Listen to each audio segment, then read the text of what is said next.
Bago ang kanyang pagsuko, iginit ni dating Senador Bong Revilla na inosente siya sa mga kasong kaugnay sa umunoy Ghost Flood Control Project sa Pandi, Bulacan.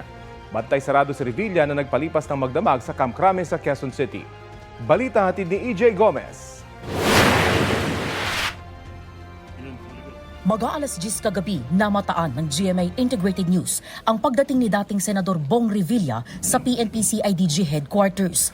Kasama niya ang misis niyang si Cavite 2nd District Representative Lani Mercado at mga anak nilang sina Cavite 1st District Representative Jolo Revilla at Agimat Party List Representative Brian Revilla.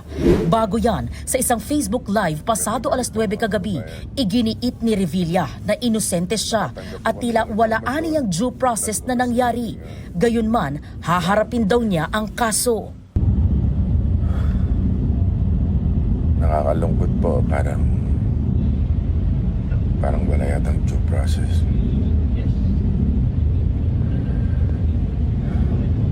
Pero ganun pa man, haharapin ko to ng walang takot. Napakasakit po para sa akin.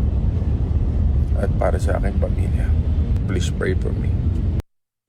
Kinumpirma ni Acting PNP Chief Lieutenant General Jose Melencio Nartates Jr. na sumuko sa mga otoridad si Revilla. Former Senator Bong Revilla pumunta dito sa Camp Crame together with his wife, tapos yung mga anak niya, then para mag-surrender. So nag-surrender sila? Yeah, so surrender sila. Pinroseso siya sa PNP CIDG headquarters. The usual reading of the Miranda rights, the nature of his arrest, taken to custody, and of course yung medical check-up niya for the medical certificate, and the usual pagkuha ng mga fingerprint blood. Sa pagdating ni Revilla sa Camp Crame kagabi, naging mas mahigpit ang seguridad sa PNP CIDG. 10:30 p.m., may dumating na van na naghatid ng bed frame at kutsyon. Sa PNP CIDG, nagpalipas ng gabi si Revilla. 4th Division ang hawak ng kasong graft laban kay Revilla at 6 na iba pa. Sa pamumuno ito ni Justice Michael Frederick Musngi.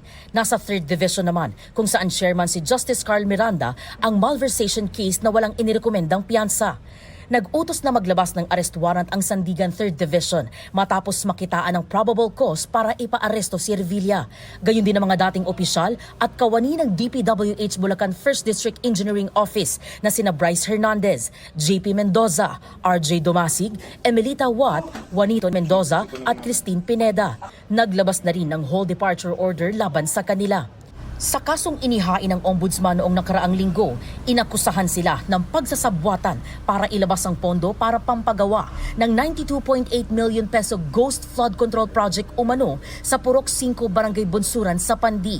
Sinisika pa naming makuha ang panig ng iba pang akusado.